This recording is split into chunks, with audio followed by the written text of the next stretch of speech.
The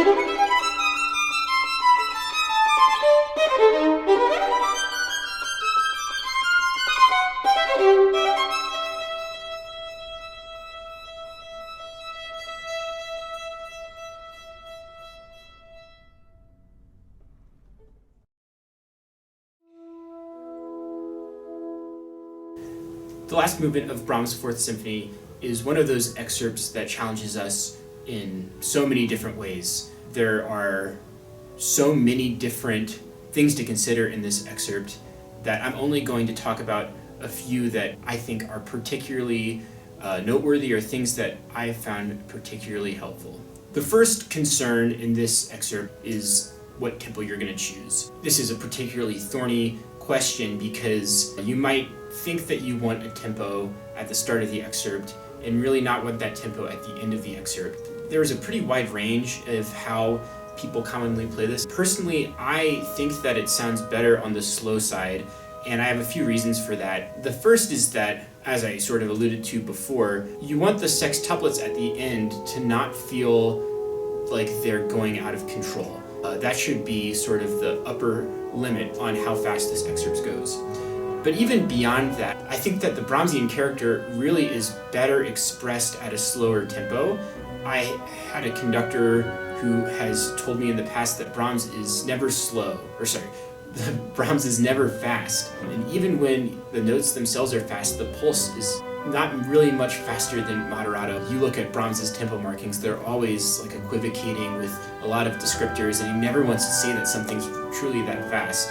The issue of tempo is related to the issue of sound. One of the top priorities that a committee would be looking for is getting the right Brahmsian sound, something that we hear a lot about as violinists. And I think that it can be difficult to come up with a good answer for what the term Brahmsian even is describing.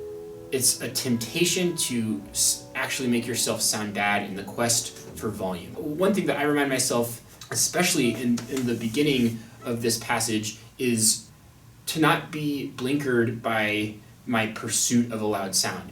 Rather than trying to press a whole lot to get the sound, I think that definitely a concentrated bow, but one that can really ring with a lot of freedom to the sound, is one that's going to be more successful.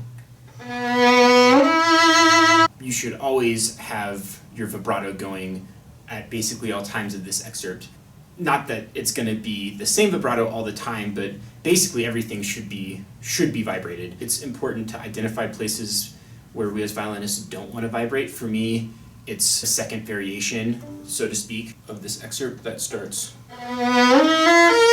All of these first notes, it's really important for me to write in my part real visual cues reminding me to vibrate those notes, because otherwise I'm liable to leave them sort of dry. And it really makes a big difference in connecting through the line.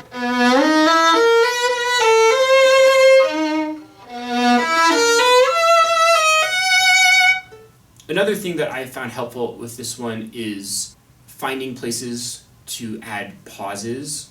The first one, I think, is the lead up into this E string stuff before letter C, right here.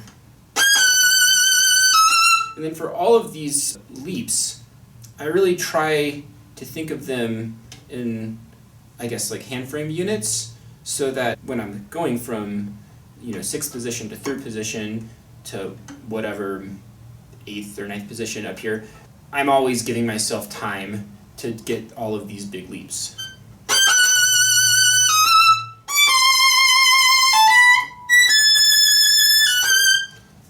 I think that the other place that I've heard so many people rush through is in the sextuplet section. When you get to this stuff,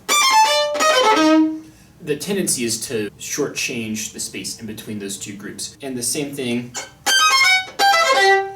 to just be super deliberate with the tempo in that section to make sure that you don't end up accidentally rushing. There are so many things to think about in this excerpt that I'm not mentioning in this video. For me, the most important things to think about are tempo, sound, and the little pauses that are useful to add to accomplish shifts and to prevent yourself from rushing in key moments. So I hope that way of thinking about this adds some structure and some clarity to your work on this excerpt. It really is one of the most musically interesting and unusual excerpts. I can't think of another excerpt that's in E minor. I can't think of another excerpt for the violin that's part of a theme and variations. For me, it's one of the most fun to work on, and I hope that everyone out there is enjoying their work on Brahms' 4 Last Movement as well.